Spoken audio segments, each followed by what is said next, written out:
રોજ અહીંયા 1/12/2025 રોજ અહીંયા એક સરસ રમેશભાઈ ઓઝા દ્વારા એક કથાનું આયોજન કરવામાં આવ્યું છે। ત્યારે આપણે સૌથી પહેલાં અમે વ્યસન મુક્તિના કાર્યક્રમમાં ઉભા જતા નટુભાઈ, બકાભાઈ અને હું અને ખાસ નરેશભાઈ જે પટેલ વ્યસન મુક્તિ અભિયાનના ખાસ કન્વીનર છે, એમના સાનિધ્યમાં એક સરસ આ કાર્યક્રમ રાખ્યો। તેમાં આજરોજ કમલેશભાઈ બાબુભાઈ પટેલ જે જીબીમાં નોકરી કરે છે, એમને આજથી જ ટૂંકો એ વ્યસન છોડવાનો પૂરેપૂરો પ્રયત્ન કરી રહ્યા છે, સંકલ્પ કરે છે અને એ લગભગ કે હવે હું વ્યસન કરીશ જ નહીં। તો કમલેશભાઈ આપણે જીબીમાં નોકરી કરે છે, 2 શબ્દો ખાલી તમે બોલો।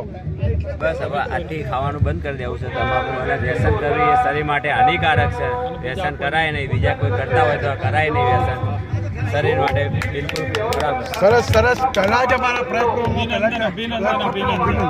સાહેબ નમસ્કાર સર, નમસ્કાર। આજે આ કથાની અંદર આપણા મહેન્દ્રભાઈ પંચાણી આવે છે, ત્યારે એ હાલ ખાલી બીડીનું વ્યસન કરે છે, પરંતુ બીડીનું વ્યસન કરતા એમના પરિવારને પણ ગમતું નથી, એ પોતાના જ શબ્દમાં કહે છે મારા ઘર છોકરા ગમતું નથી, મારે 3 તારીખે મારો જન્મદિવસ છે, એ દાડે હું બીડી મૂકી દઈશ, પ્રતિજ્ઞા લઉં છું નહીં.